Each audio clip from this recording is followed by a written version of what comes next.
Hey, Gary. My name is Valerie Lashak. We met years ago, maybe in the 60s in New York City. I now live on Maui. I listened to your program, podcasting it, and I heard a man say that it was possible to delineate the DNA of the measles that is now at the outbreak of our country.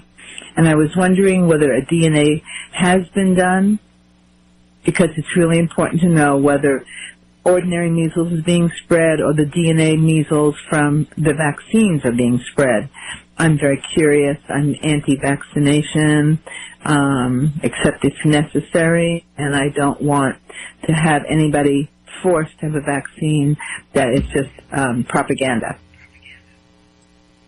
Currently, virtually everything that you're reading in the mainstream media and from Mayor de Blasio and from members of Congress, all of that is a well-orchestrated propaganda campaign, because measles is not a disease. It's an infection. It's an airborne infection. We get it when people breathe, and particulate matter from the virus is shed and goes into the air. Those closest are going to be exposed to it. And that's why people in a house frequently come down with it, unless they have previously had natural measles. We did the study. We reviewed all of the scientific literature over the past 200 years on measles. And in point of fact, measles was about 99% gone before the vaccine was even invented and brought onto the market. So for them to take credit for supposedly eradicating measles with the vaccine is simply not true on any level. It is an out-and-out fabrication. You could find this for yourself. Separately, when you did get the measles, you got an infection. The infection would cause a spike in fever. You would be in bed. You would get some baths to cool down the inflammation. And if your family members knew anything about building your immune system, you would have had vitamin C and other nutrients that would have helped limit the amount of time that you were infected. In point of fact, I had measles, I had chickenpox, I had mumps, and now I'm immune for life, as millions of my generation are. But then they realized how easy it is to trick people by fear. And so then the MMR vaccine, Merck's vaccine, was brought into market, and it was not widely used until the indemnification, meaning they were made harmless from any litigation. So if every vaccine they created killed every person that took it, they could not be sued. And that was purely political. And the person that caused that, I think it was Dick Amory, went to work for the pharmaceutical industry. And by the way, that's the way it works in Washington. But just look at the peer-reviewed literature. If you want to talk back reasonably and sensibly to a pro-vaccine zealot, the most famous peer-reviewed shedding case is the one in New York City Theater District of a recently MMR vaccinated woman getting her coworker sick from measles, yet she was fully vaccinated. I believe it was back in 2014 that Dr. Gregory Poland, editor-in-chief of the journal Vaccine, which is the #1 vaccine scientific publication in America, and founder of the Mayo Clinic's Vaccine Research Group, published an alarming statement.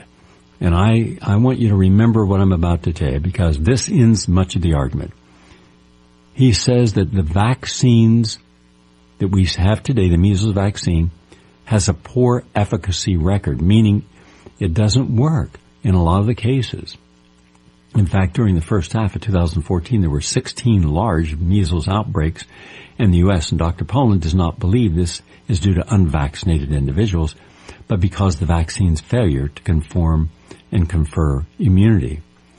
Now, during the first 6 months of 2011, because I just finished writing an article on this that'll be posted next week, there were 118 cases of measles reported to the CDC from 23 states and New York City.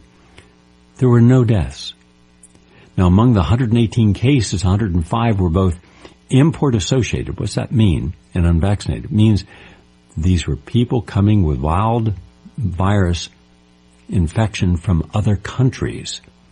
And that's how an awful lot of the measles was spread.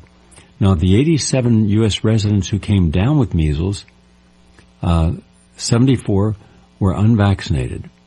and 39 under the age of 20, and in one measles clinical trial, 13 of the group, which is 17.5%, had received the MMR vaccine. They got the measles anyhow. And one thing is certain, all of the unvaccinated people came down with measles now have a lifelong immunity against measles. For those who became infected despite having been vaccinated, the judgment is still out. Do you remember the Disneyland measles outbreak? A huge moneymaker for Merck. In a single quarter after the outbreak, measles vaccine sales increased 24%. I believe it was Bloomberg Business News that reported that. Then there was a study in the Journal of the American Medical Association. Only 14% of those infected with measles at Disneyland were not vaccinated. That's very, very low. The vast majority were completely vaccinated. But officials want to blame unvaccinated persons for the outbreak. If 86 of those contracting measles were vaccinated, then herd immunity for measles is a fantasy, and we all know in real science that it is. They want to blame your unvaccinated child who is healthy for giving them an infection after they've been immunized for it. Well, why don't you pull back from that and ask yourself, well, then how efficacious is a vaccine if the person getting the vaccine becomes infected?